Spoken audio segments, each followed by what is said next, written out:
세계 제2차 대전이 발발했을 때에 대영 제국 국민들은 굉장히 절망하고 불안하며 두려움에 사로잡혀 있었습니다. 전쟁에는 전혀 승산이 없어 보이고 나치 독일에 의해서 점령당하는 일들은 이제 시간 문제로 예측되고 있었습니다. 이러한 상황 속에서 대영 제국의 지도부는 선전포고를 하게 되는데요. 영국이 독일을 대항하여 개전을 선언하면서 유명한 윈스턴 처칠, 이 처칠경이 당시 성공회의 대주교였던 윌리엄 템플에게 대국민 연설을 부탁을 합니다. 방송을 통한 연설인데 윌리엄 템플은 국민들에게 이렇게 연설을 했습니다. 대영 제국의 국민 여러분, 지금은 우리가 하나님을 예배할 때입니다. 전쟁은 큰일입니다. 그러나 예배는 더 큰 일입니다. 만일 우리 국민이 이와 같은 때에 진정 하나님을 예배할 수가 있다면, 그리고 하나님을 바라보고 그 하나님이 우리와 함께하는 것을 믿을 수가 있다면 전쟁은 결코 큰일이 아닙니다. 그리고 우리는 능히 우리가 예배한 하나님의 도우심으로 이 전쟁을 승리할 것입니다. 그 주일에 영국의 교회들은 일제히 종을 울렸고요. 교회마다 예배하는 국민들로 인산인해를 이루었습니다. 그리고 국민들은 예배의 자리에 나아가 이 민족의 위기를 붙들고 하나님 앞에 기도하기 시작했습니다. 놀라운 일이 벌어집니다. 이 기도를 통해서 대영 제국은 치열한 그 전선에서 버티고 견디어내었을 뿐만 아니라 마침내 독일로부터 승리를 거둘 수가 있었습니다. 우리는 지난 시간에 하나님의 전신갑주에 대해서 말씀을 나누었습니다. 6가지를 나누었는데 기억나십니까? 첫 번째가 뭐죠? 진리의 허리띠. 두 번째는 의의 호심경. 세 번째는 복음의 신. 네 번째는 믿음의 방패. 다섯 번째로는요, 구원의 투구. 여섯 번째로는 성령의 검, 곧 하나님의 말씀. 근데 이 6가지는 모두 무엇에 관련된 것이라고 제가 말씀했죠?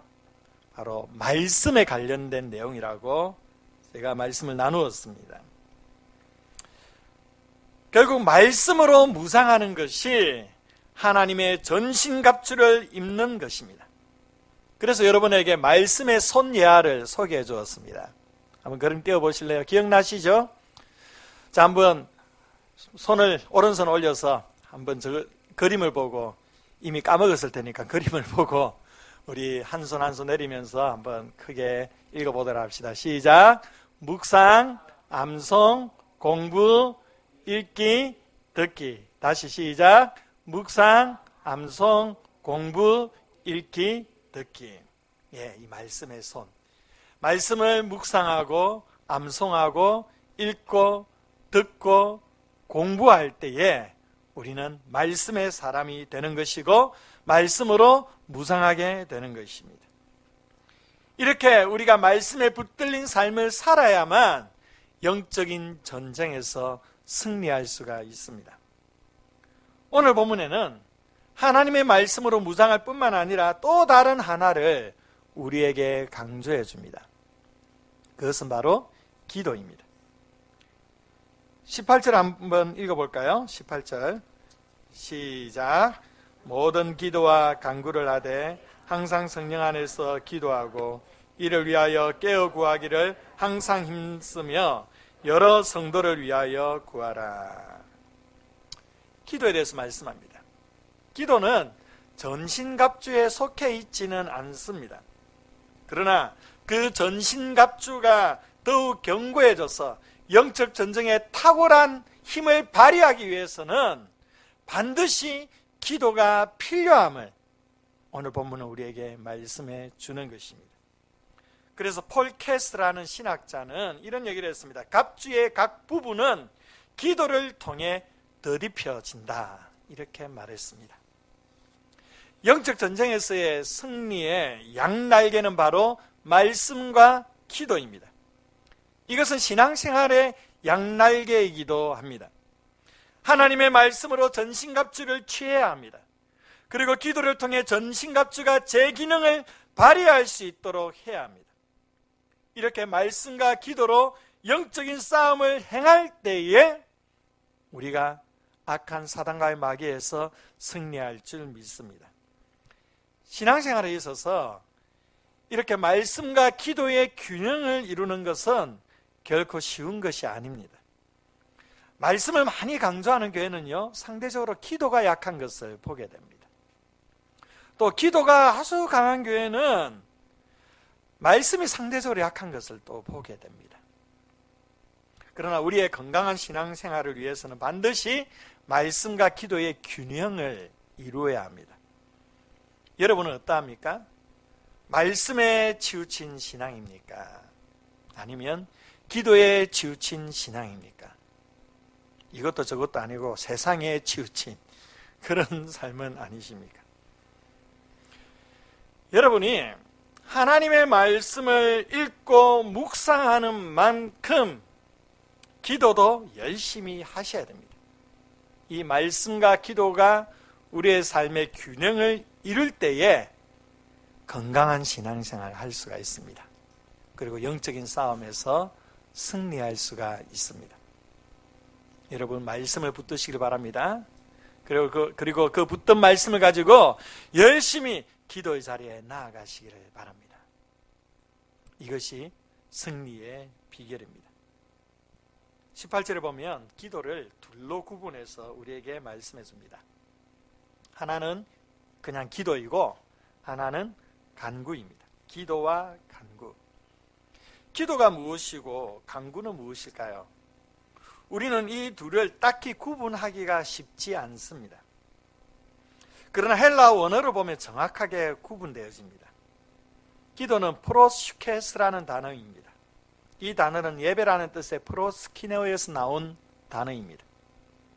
즉, 기도라는 것은 하나님을 예배하는 마음으로 드리는 것을 말합니다. 우리가 왜 하나님께 예배하는 것이죠? 여러분, 오늘 왜 예배의 자리에 나와서 이 자리에 앉아 계시죠? 그것은 다름 아니라 하나님을 만나기 위해서입니다. 하나님과 깊은 관계를 맺기 위해서입니다. 우리는 예배를 통하여 하나님의 임재를 경험합니다. 하나님을 깊이 만나게 되어지고 하나님의 은혜를 충만하게 경험하게 됩니다. 예배는 철저하게 하나님과의 만남이요, 하나님과의 관계의 친밀함이 예배의 목적입니다. 바로 우리가 이러한 목적으로 하나님께 기도해야 함을 말씀해 주는 것입니다. 왜 기도해야 합니까? 기도를 통해 하나님을 만나기 위해서입니다. 기도를 통해 하나님의 임재를 경험하며 하나님과의 바른 관계를 맺는 것입니다. 우리의 삶에 가장 중요한 것이 무엇이겠습니까? 바로 하나님과의 관계입니다. 하나님과 바른 관계를 맺는 것이 우리 인생의 가장 중요한 일입니다. 기도는 바로 이것을 위해 하는 것입니다. 기도를 통해 우리는 하나님을 만나는 것입니다. 기도를 통해 하나님의 하나님 되심을 경험하는 것입니다. 우리의 기도가 뭔가를 얻기 위해 하는 것이 아니라 하나님 자신을 구하는 기도, 하나님과의 깊은 만남, 그 사귐을 위하여서 드리는 것이 바로 기도임을 오늘 말씀 가운데 우리에게 얘기해 주는 것입니다. 간구는 무엇입니까? 데에시스라는 단어인데요, 이것은 하나님의 자녀들이 하나님께 자신의 필요한 것을 얻기 위해 간청하는 기도입니다.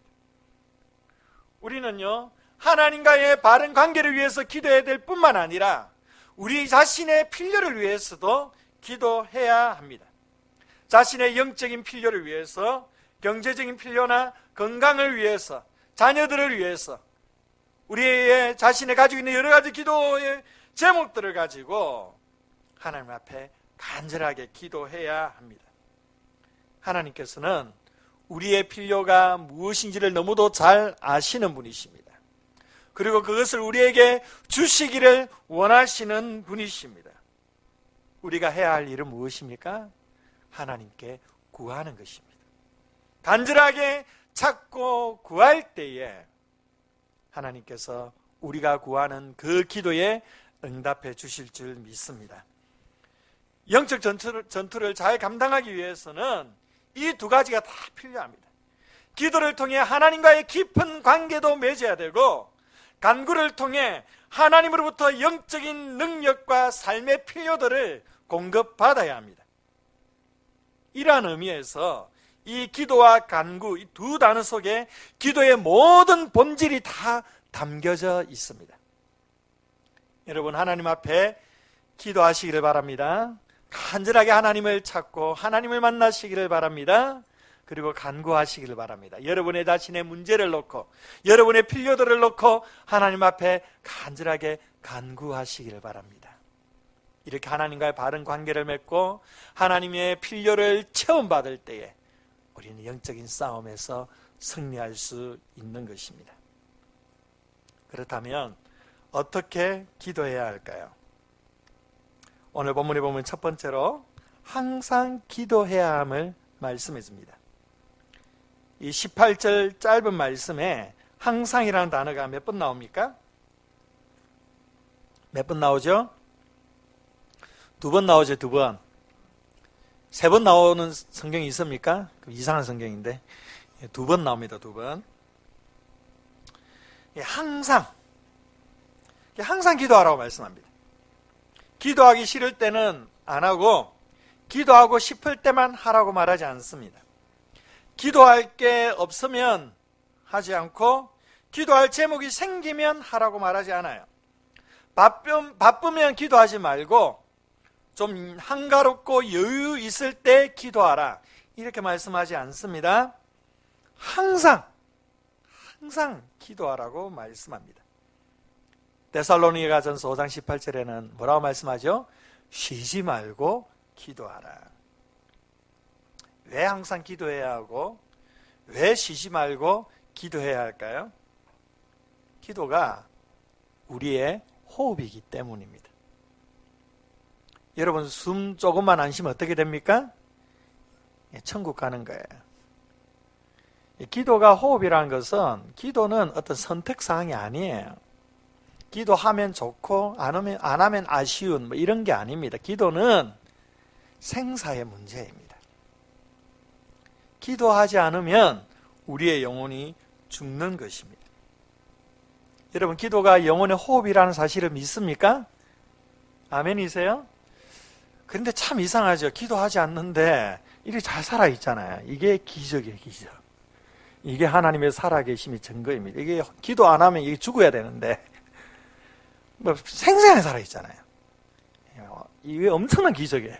숨을 안 쉬도 살고 있으니까. 그런데 단순히 육체적인 죽음을 말하는 것이 아니라, 기도하지 않으면, 기도를 쉬면 우리의 영혼이 점점 잠들어가고 죽어가는 거예요. 그래서 기도는요, 항상 해야 합니다. 여기에 항상이란 것은 엔판티 카이로, 헬라어로 이렇게 기록되어 있습니다. 바로 카이로가 카이로스에서 나온 말입니다. 제가 지난번에 카이로스를 한번 설명했죠. 그냥 흘러가는 연대기적인 어떤 사건과 시간을 말하는 게 아니고, 어떤 특별한 사건, 특별한 시간을 가리킬 때에 사용하는 단어라고 말씀을 드렸습니다. 그러면 이 본문에서 말하는 그 특별한 시간, 특정한 사건이 뭐냐? 앞 문맥을 보면은 바로 영적 전쟁의 직면에 있을 때를 말합니다. 영적 전쟁의 직면에 있을 그 순간에 하나님 앞에 기도하라는 거죠. 그렇다면 여러분, 영적 전쟁은 언제 일어납니까? 영적 전쟁이 안 일어나는 때가 있습니까? 없죠. 영적 전쟁은 항상 일어나고 있어요. 지금도 일어나고 있습니다.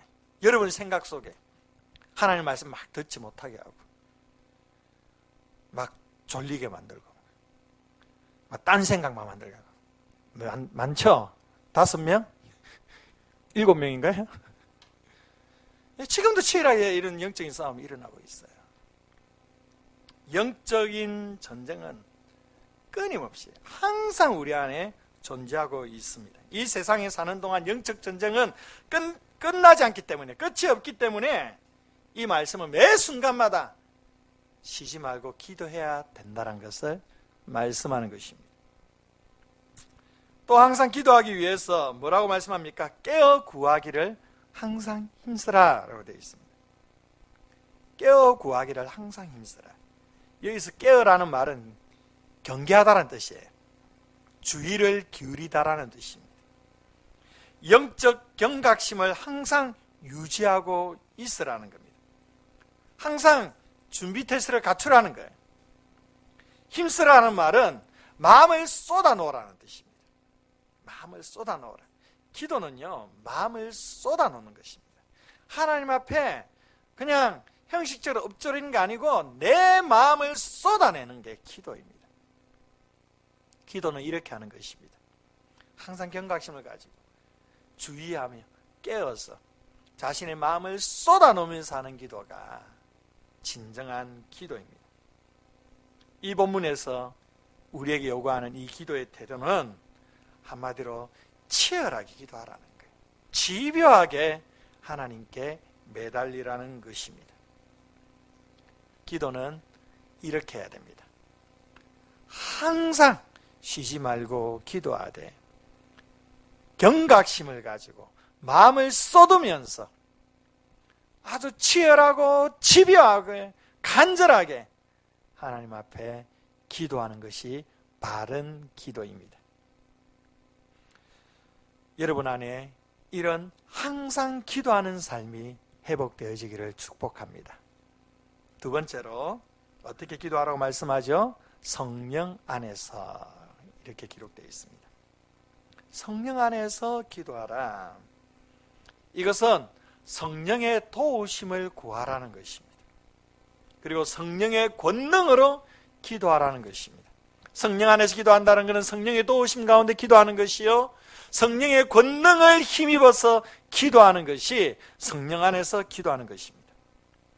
로마서 8장 26절 말씀에 아주 이 기도에 중요한 말씀이 나옵니다. 우리 함께 읽어볼까요? 시작.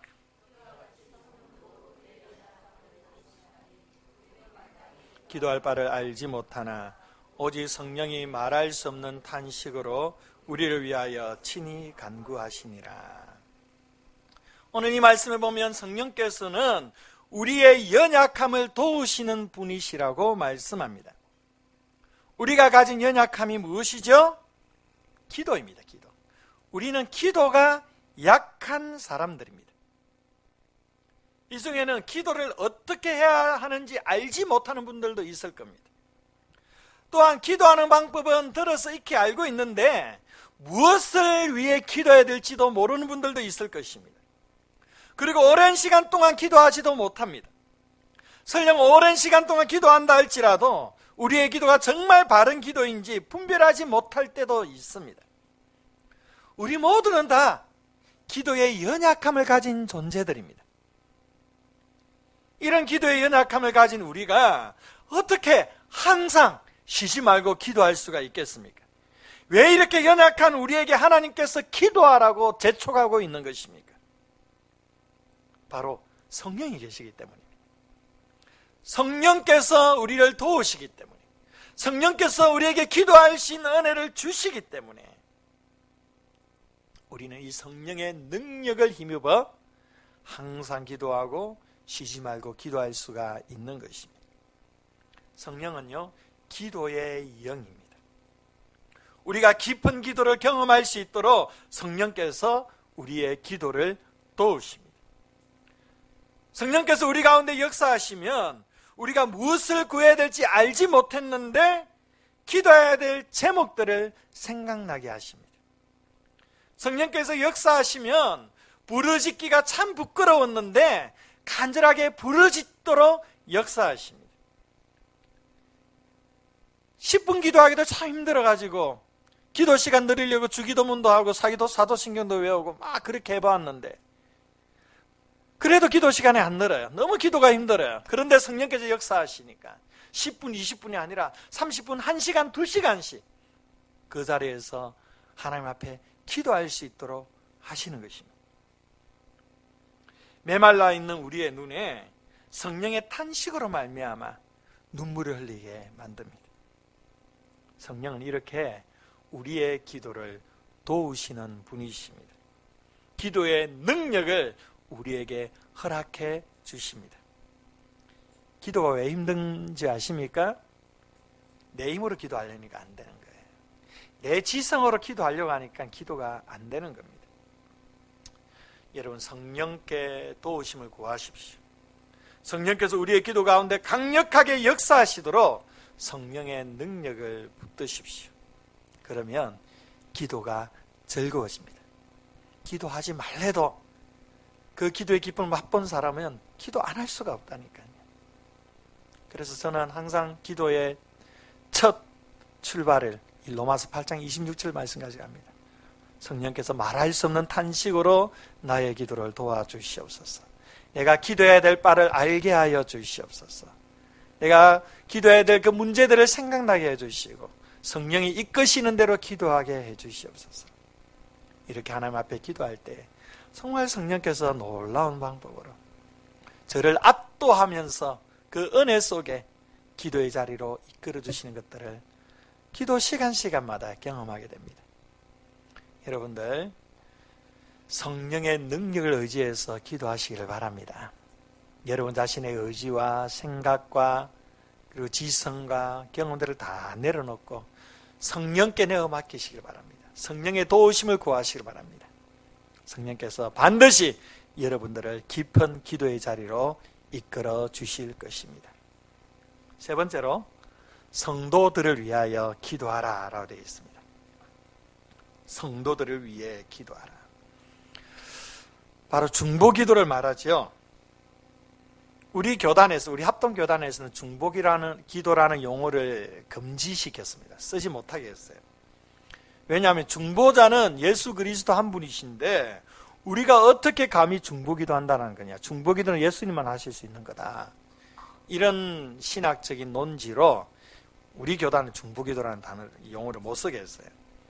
그래서 굉장히 혼선이 있어요. 중보기도라는 단어를 못 쓰게 하니까 어떤 단어를 써야 될까? 그래서 도고기도, 또 뭐 이웃사랑기도, 청원기도, 또 뭐 대리기도와 중보기도 뭐 차이나 모르겠는데 대리기도, 별기도 그 용어들이 막 생겨나기 시작해서 우리 교단 안에서. 그런데 사실 이런 용어들이 중보기도의 의미를 확실하게 담아내지 못하는 아쉬움이 참 많이 있습니다. 이런 부분에 우리 교단에서 많은 혼선이 있으니까 이 중보기도라는 용어를 금지하긴 하지만 그렇다고 애써 제재하지는 않습니다. 너무 논란이 많아가지고.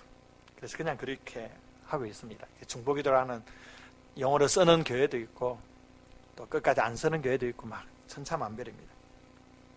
그런데 우리가 사실 중보기도라는 용어를 쓸 때에 우리 자신이 중보자라 생각하면서 이 용어를 쓰는 성도들이 몇 명이나 있겠습니까? 거의 없죠. 자기가 중보자로 생각하진 않아요. 오직 중보자 예수님 한 분이시면 우리 믿고 있습니다.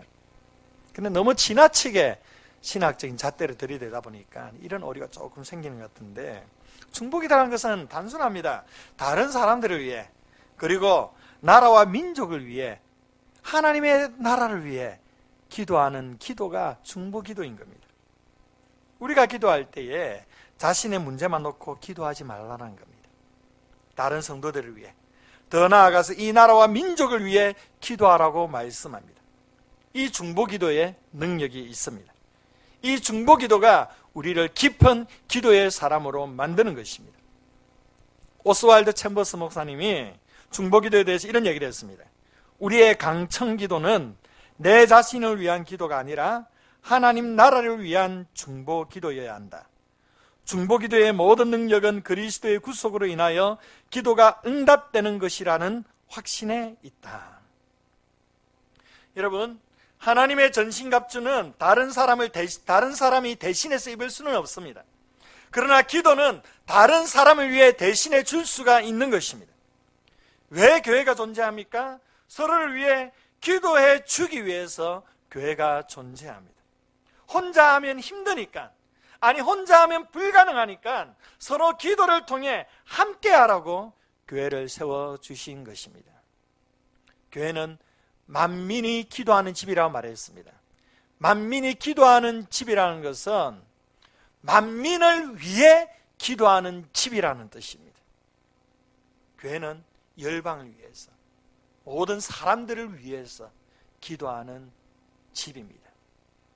그래서 우리는 이 교회에서 자기 자신만을 위한 기도가 아닌 다른 사람을 위해, 이 나라와 민족을 위해, 그리고 하나님의 나라의 확장을 위해, 선교를 위해 기도해야만 하는 것입니다. 여러분, 자신의 문제는요, 하나님께 온전히 맡기시기를 바랍니다. 그리고 여러분은 다른 성도들을 위해 기도해 주십시오. 우리 교회의 새로운 새가족들을 위해 기도해 주십시오.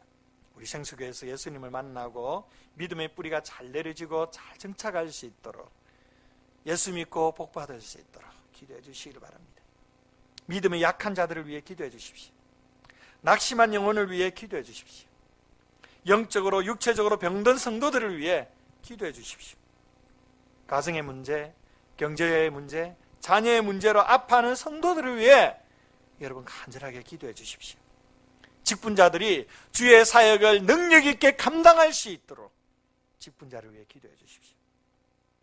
더 나아가 이 나라와 이 민족과 한국 교회를 위해 여러분 기도해 주십시오. 이 땅에 예수 그리스도를 알지 못하여 죽어가고 방황하고 있는 그 영혼들을 위해 기도해 주십시오. 세계 민족과 열방 가운데 하나님의 나라가 이루어지도록 기도해 주십시오. 선교사님들을 위해 기도해 주시고, 열방 가운데 핍박받고 있는 교회들을 위해 기도해 주십시오. 북한 땅을 위해 지하교회에서 눈물로 기도하는 그 성도들을 위해 기도해 주십시오. 참 기도해야 될 것 많죠. 기도할 것 없다라고 말하는 것, 기도 안 하니까 없는 거예요. 기도할 게 너무 많습니다. 제가 오늘 설교를 준비하면서 생수교회 공동 기도문을 만들었어요. 참 제가 꼼꼼한 사람 아는데 이렇게 꼼꼼하게 하나하나 챙기는 것 같아요.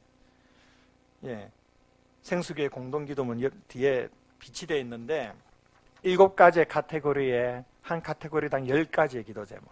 생수교회를 위해서, 생명사를 위해, 담임 목사를 위해, 나라와 민족을 위해, 한국교회를 위해, 다음 세대를 위해, 개인과 가정을 위해. 여러분 이걸 꼭 가져가셔서 이거 딱 펼쳐놓고 이 기도 제목 하나하나에 여러분 마음을 담아 한번 읽으십시오. 그리고 새벽에도 나오셔가지고 이것을 가지고 한번 기도하십시오. 이렇게 여러분들이 기도의 지평을 활짝 열어나갈 때에 성령께서 여러분들 가운데 강력하게 역사하여 주실 것입니다. 저와 여러분들의 합심하는 이 간절한 기도를 통하여 생수교회의 놀라운 부흥의 역사를 이루어 주실 줄 믿습니다. 우리의 기도는 나 자신의 문제에 멈춰 있어서는 안 됩니다. 기도를 통하여 세계 열방을 여행할 수 있어야 됩니다. 기도를 통하여 한 영혼 한 영혼을 넉넉히 품어낼 수 있어야 됩니다.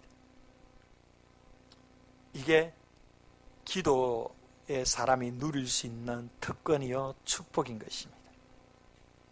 여러분들의 기도 속에 다른 사람을 위해, 이 나라 민족과 한국교회와 세계 열방을 위해 기도하시는 여러분 되시기를 축복합니다. 본문 19절에서 사도 바울이 특별히 자신을 위해 기도해 달라고 기도 요청을 하고 있습니다. 19절 말씀을 한번 함께 읽어볼까요? 시작.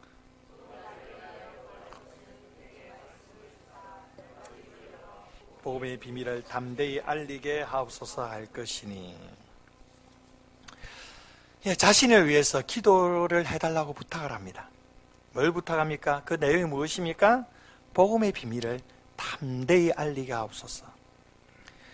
여러분 놀랍지 않습니까? 여러분 같으면, 여러분이 바울 같으면 어떤 기도 부탁하시겠습니까? 제가 바울이라면요, 빨리 감옥에서 풀려날 수 있도록 기도 부탁했을 것 같습니다. 너무 불편하고 힘들고 자유도 없으니까 빨리 풀려나서 마음껏 그냥 세상 누비면서 복음 전할 수 있게 해달라고, 그래서 풀려나도록 기도 부탁했을 것 같습니다. 또 오랜 감옥 생활로 말미암아 육체적으로 좀 쇠약해져 있으니까 좀 육체적으로 건강해지도록 그런 기도를 좀 부탁했을 것 같습니다. 이런 기도 제목 부탁한다고 해서 뭐가 문제가 되겠습니까? 하나님께서 이런 기도 제목 부탁해도 호통치시겠습니까? 얼마든지 이런 기도 제목 부탁할 수 있죠. 그런데 바울은 무엇을 부탁합니까? 복음의 비밀을 담대히 알릴 수 있도록, 즉 예수 그리스도의 복음을 이 갇힌 중에서도 담대히 전할 수 있도록 기도를 부탁하고 있습니다. 이 복음 때문에 쇠사슬에 묶였습니다. 그러나 이 쇠사슬이 사도 바울의 복음 전파의 그 열정을 막을 수가 없었습니다. 마지막 죽는 그날까지 예수 그리스도의 복음을 담대히 전할 것을 이 기도 가운데 보여주고 있습니다. 그리고 그렇게 살아갈 수 있도록 에베소 성도들에게 이 기도 제목으로 기도를 부탁하고 있는 것이죠. 이것은요, 사도 바울에게만 해당된 기도 제목이 아닙니다.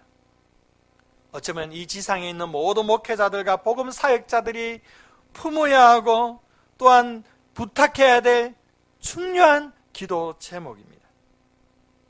사랑하는 성도 여러분, 목회자들을 위해서 기도해 주셔야 됩니다. 이 강단에 서 있는 저를 위해 특별히 기도 부탁드립니다. 제가 이 강단에서 또한 세상에서 예수 그리스도의 복음의 비밀을 담대히 알릴 수 있도록 기도해 주시기를 바랍니다. 여러분, 목사는요, 기도를 많이 해야 되는 사람입니다. 그렇죠? 목사가 기도 안 하면 안 돼요. 목사가 정말 기도를 많이 해야 되는 사람인데, 뿐만 아니라 목사는 기도를 또 많이 받아야 될 사람입니다. 사탄이 얼마나 목회자를 무너지도록 강력하게 공격하는지 모릅니다. 목사를 위해 기도해야 할 것 참 많이 있습니다. 여러분, 제가 이제 담임 목사 한 이제 8개월, 9개월 돼 가는데, 담임 목사 되니까 이 자리가 참 쉬운 자리가 아니구나. 여러 순간순간 생각해요. 참 힘든 자리고, 때로는 외로운 자리고, 사람들이 비난을 해도 같이 막 비난할 수도 없는 자리고, 그냥 어떤 데는 그냥 침묵해야 되는 자리고, 또 여러 가지 영적인 부담감이 막 짓누르는 자리고, 참 힘든 자리입니다. 그래도 무너지면 안 되기 때문에, 흔들리면 안 되기 때문에 그런 가운데서 다시 한번 일어서 보자, 발버둥을 치면서 그렇게 주의 사명 감당하는 자리가 이 담임 목사의 자리입니다. 여러분, 담임 목사를 위해 기도 많이 해주셔야 됩니다. 여러분의 기도가요, 담임 목사를 살립니다. 여러분이 기도해 주지 않으면, 그리고 담임 목사가 무너지면 교회는 무너지게 되는 겁니다. 그래서 사단의 공격의 최전선에 있는 게 이 담임 목회의 자리입니다. 여러분, 저를 위해 기도 많이 해주세요. 좀 기도하고자 하면 안 생깁니까? 저 김 목사 저대로 두면 안 되는데, 이런 생각 안 드세요? 이런 긍휼의 마음으로 좀 간절하게 기도해 주셔야 돼요, 여러분. 그럼 뭘 위해 기도해야 됩니까? 사역자를 위해 기도할 내용들이 참 많이 있죠. 뭐 영육에 강건해지도록 기도해 줘야 되고, 또 신방 잘하도록, 설교 잘하도록, 교회 행정 잘하도록, 여러 가지 기도 제목이 있는데, 가장 중요한 기도 제목이 뭔지 아십니까? 바로 복음의 비밀을 담대히 알릴 수 있도록 하는 기도. 이 기도가 가장 중요한 기도 제목이에요. 목회자는 복음에 사로잡힌 사람이 되어야 됩니다. 예수 그리스도의 피 맺힌 십자가의 복음을 담대히 전할 수 있는 사람이 되어야 합니다. 이 복음의 열정이 식어지면 목회는 무너지게 됩니다. 교회 강단에서 복음이 선포되지 않으면 강단이 오염되게 됩니다. 그리스도의 복음의 영광이 비춰지지 않으면 교회는 무기력해지는 것입니다. 이러한 점에서 교회의 영광스러운 회복은 바로 목회자의 복음의 열정의 회복에 달려 있는 것입니다. 사랑하는 성도 여러분, 이 강단에 서 있는 부족한 종이 예수 그리스도의 복음의 능력에 사로잡힌 종이 되도록 간절하게 기도해 주시기를 바랍니다. 이 복음의 능력에 사로잡히게 되면 힘든 자리이고 외로운 자리이고 어려운 자리라 할지라도 주의 사명 능히 감당할 수 있으리라 믿습니다. 저에게 있어서, 또한 이 한국교회 모든 목회자들이 있어서 가장 필요한 것은 복음의 능력에 사로잡혀지는 것입니다. 복음을 담대하게 선포하는 것입니다. 여러분, 이것을 위해 기도해 주셔야 됩니다. 오는 10월 25일에 새생명 축제가 있죠. 여러분은 태신자들을 이 자리에 모시고 오시면 됩니다. 저는 이 태신자들을 위해 강단에서 복음을 외칠 것입니다. 너무 기대도 되면서 또 두렵기도 합니다. 부족한 종을 통해서 예수 그리스도의 생명의 복음이 선명하게 선포되어져 참석한 태신자들이 예수님을 영접하는 놀라운 역사를 체험할 수 있기를 여러분들이 기도해 주시기를 바랍니다. 이번 새생명 축제에 특별한 손님도 모실 겁니다. 태신자들의 마음의 문을 열 수 있도록 우리 한국교회에서 가장 찬양을 잘하는 찬양 사역자도 한 분 모실 겁니다. 이 소망의 바다 민옥이 목사라는 분인데 제 친구예요. 찬양도 잘하고 또 넌크리스찬들에게 노래로 복음을 전하는 일도 잘 감당하는 목사입니다. 그 하늘 소망, 나 지금은 비록 오늘 노래 빨리 안 바치네요. 예, 이 하늘 소망 주인공 한번 잠시 좀 소개해 줄게요. 영상 잠시만 봅시다. 십자가의 전달자.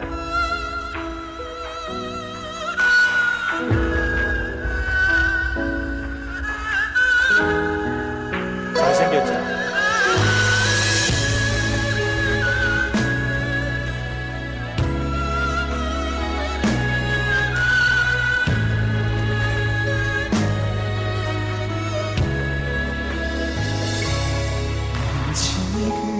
작은 자 죄인 중에 괴수 무익한 날 부르셔서 간절한 기대와 소망 부끄럽지 않게 십자가 전케 하셨네. 어디든지 가리라 주위에 서라면 나는 전하리 그 십자가 내 몸에 된 십자가 그로 혈의 향기 온 세상 채울 때까지 살아도 주를 위해 죽어도 주를 위해 살아 죽으라 난 주의 것 십자가의 능력 십자가의 소망 내 안에 주만 사시는 것. 자, 여기까지. 더 듣고 싶지만 시간이 없었어요. 예, 노래 잘하죠? 별로 반응이 좀 안 좋네. 예, 지금 한국교회에서 가장 잘 나가는 찬양 사역자인데 이번에 사실 새생명 축제 때 안 모시고 새생명 축제 끝나고 오후 때 지난 소리의 찬양 콘서트처럼 6주년 기념 찬양 콘서트에서 우리 성도들을 위해서 이렇게 하려고 전화를 걸었는데 스케줄이 서울에 딱 잡혀있대. 2시에. 그래서 다음 기회에 하자니까 자기가 새생명 축제 꼭 오겠대요, 본인이. 그래서 다 스케줄 지금 새생명 축제 다 짜여 있어서 좀 힘들다 그러니까 자기 보고 시간 달래요. 김 목사 교회는 자기 꼭 가고 싶다고, 꼭 오고 싶다. 자기 전도 집회도 잘한다고. 그래서 오겠다라는 거 어떡하겠습니까? 그래서 좀 오시라고 한 시간 좀 드릴 테니까 좀 오시라고 이렇게 결정이 되었습니다. 태신자들에게 꼭 얘기해 주세요. 우리 한국 교회에서 가장 노래 잘하는 사람들이 온다고. 혹시 음반이 필요하시면 저에게 말씀하세요. 제가 음반을 가지고 여러분 다 이렇게 태신자들이 나눌 음반들을 공수해 오도록 하겠습니다. 필요하시면 저한테 말씀해 주세요. 참 이번 새생명 축제가 참 풍성해질 것 같아요. 이런 좋은 목사님을 통해 또 찬양도 듣고 또 우리 교회 평신도 중에 한 분이 또 간증도 하게 될 겁니다. 얼마나 또 값진 시간이 되리라 참 많이 기대되는데, 그런데 새생명 축제에서 뭐니 해도 가장 중요한 건 복음이에요. 복음을 전하는 시간이 가장 중요한 것입니다. 이게 이제 제가 해야 될 일입니다.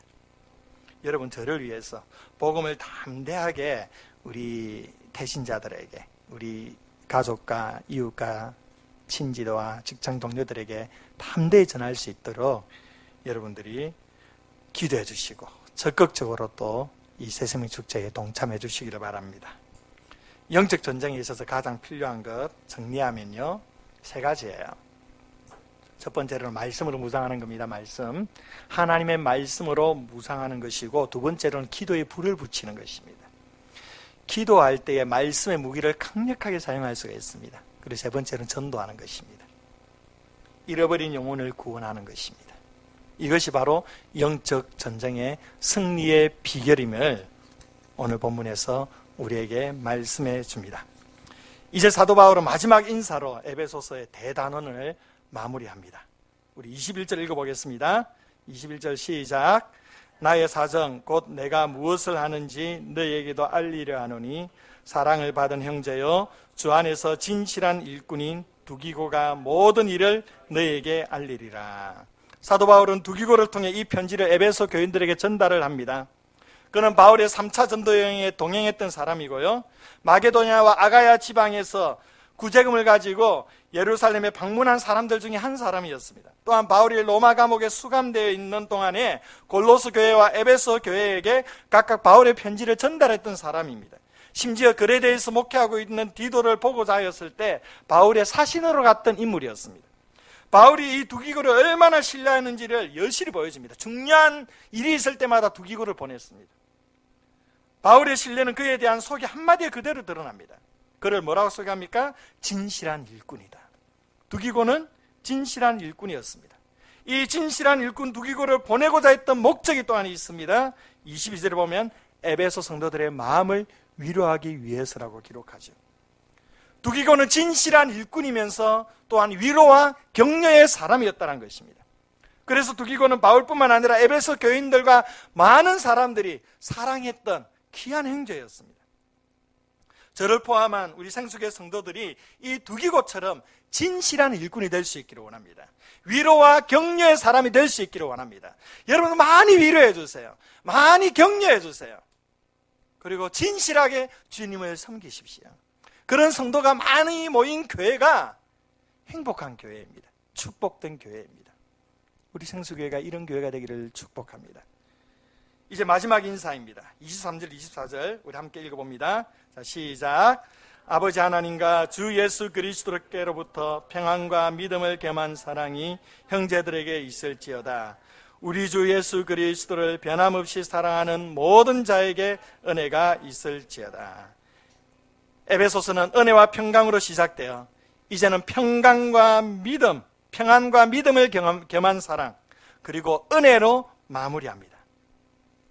여기서 믿음을 겸한 사랑이란 곧 진정한 사랑은 하나님을 믿는 믿음에서 나오는 것임을 말씀하는 것이죠. 저와 여러분의 삶 가운데, 또 여러분의 가족과 우리 생수교회 가운데 하나님의 평안이, 그리고 믿음 안에 넘치는 사랑이, 또한 하나님의 은혜가 가득할 수 있기를 주의 이름으로 축복합니다. 할렐루야. 에베소서 끝. 자, 함께 찬양합시다.